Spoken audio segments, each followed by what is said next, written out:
وزیراعظم شہباز شریف کی زیر صدارت ہونے والے اجلاس میں جو آزاد کشمیر کی صورتحال سے متعلق ہے اس کا نتیجہ کیا نکلے گا، یقیناً یہ کہنا اس وقت ذرا مشکل ہے، مگر جو عملاً صورتحال ہے وہ یہ ہے کہ جو ایکشن کمیٹی ہے، عوامی ایکشن کمیٹی، آزاد کشمیر کے تمام اضلاع میں اس کا احتجاج جاری ہے۔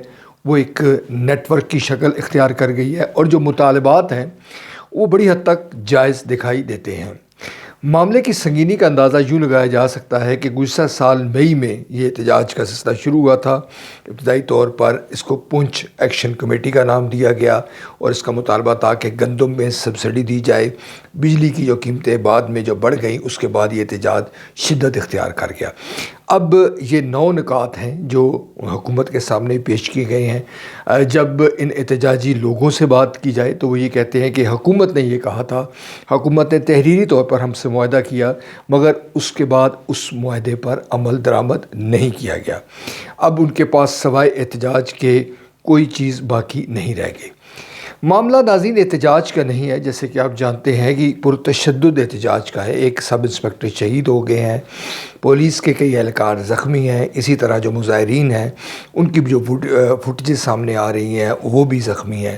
یوں یہ ایک تصادم کی سی صورتحال ہے۔ ایک سرکاری گاڑی کے جو نظر آتش کرنے کی جو ویڈیوز ہیں وہ بھی سوشل میڈیا پر وائرل ہوئی ہیں۔ حکومت نے رینجرز اور دیگر جو پیراملٹری فورسز ہیں ان کو طلب کر لیا ہے اور یہ کہا ہے کہ چونکہ وہاں پر حساس تنصیبات ہیں لہٰذا ان علاقوں کی حفاظت یا ان جگہوں کی حفاظت کرنا ضروری ہے۔ سوال یہ ہے کہ اب کیا اس کو ہم یوں سمجھ لیں کہ جو پاکستان میں اس وقت بے چینی ہے اس کا اظہار کہیں آزاد کشمیر میں ہو رہا ہے؟ یقینی طور پر اس کو خارج از امکان قرار نہیں دیا جا سکتا۔ بعض جو ناقدین ہیں وہ یہ کہتے ہیں کہ ہمارے ہاں جس طرح سے پرانے طور طریقے، اس کو یا سخت لفظ ہے ہتھ کنڈے استعمال کیے جاتے رہے ہیں، وہ اب کارآمد نہیں رہے۔ وجہ اس کی بہت نمایاں ہے۔ وجہ اس کی یقینی طور پر سیاسی ہے کہ ہماری جو سیاسی قوتیں ہیں وہ شاید اس طرح سے پرفارم نہیں کر رہی اور وہ اس حوالے سے جو اعتراضات کرتی ہیں یا جو جواز پیش کرتی ہیں وہ بھی ہمارے علم میں ہے۔ اختیارات کا رونا رویا جاتا ہے، فنڈز کا نہ ہونے کا رونا رویا جاتا ہے اور یہ کہا جاتا ہے کہ ہم تمام چیزیں ہمارے ہاتھ میں نہیں ہیں۔ اس کو الزام تراشی کہہ لیں، اس کو کوئی عذر کہہ لیں، اس کو حقیقت کہہ لیں، کچھ بھی کہہ لیں، مگر اس کا جو نتیجہ ہے وہ اب ہمارے سامنے ہے۔ گلگت بلتستان میں بھی احتجاج ہوا تھا اور کسی نہ کسی شکل میں جاری ہے۔ اسی طرح بلوچستان کے جو علاقہ ہے، جو چمن کا جو بارڈر ہے، وہاں بھی احتجاج ہو رہا ہے پاسپورٹ کے حوالے سے، اور یہ کہا جا رہا ہے کہ چونکہ افغانستان اور پاکستان میں جو رشتہ داریاں ہیں اس کی وجہ سے آنا جانا لگا رہتا ہے، لہٰذا یہ جو پاسپورٹ کا معاملہ ہے یہ نہیں ہونا چاہیے۔ اب یہ معاملہ ہونا چاہیے یا نہیں ہونا چاہیے، اس بحث سے قطع نظر جو عملاً صورتحال یہ ہے کہ وہاں بھی احتجاج جاری ہے۔ ادھر پاکستان کے اندر جیسے کہ آپ جانتے ہیں کہ جو آئین کو تحفظ دینے کی تحریک ہے جس میں پاکستان تحریک انصاف نمایاں سیاسی جماعت ہے، اسی طرح محمود خان اچکزئی اور دیگر بلوچستان کے جو رہنما ہیں وہ بھی موجود ہیں، وہ بھی احتجاج کر رہی ہے۔ مولانا فضل الرحمان صاحب وہی احتجاج کر رہے ہیں۔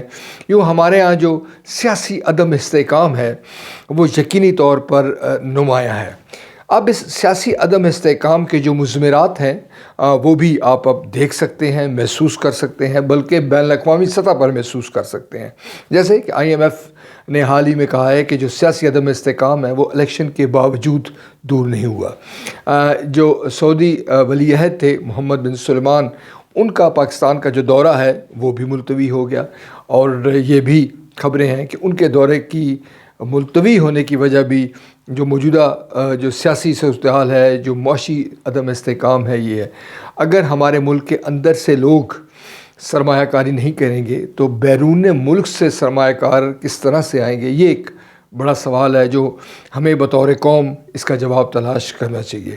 کچھ ماہرین کا خیال ہے، کچھ تجزیہ نگاروں کا خیال ہے کہ موجودہ صورتحال کو جتنی جلدی ڈیفیوز کیا جائے وہ ملک کے لیے اتنا ہی بہتر ہے۔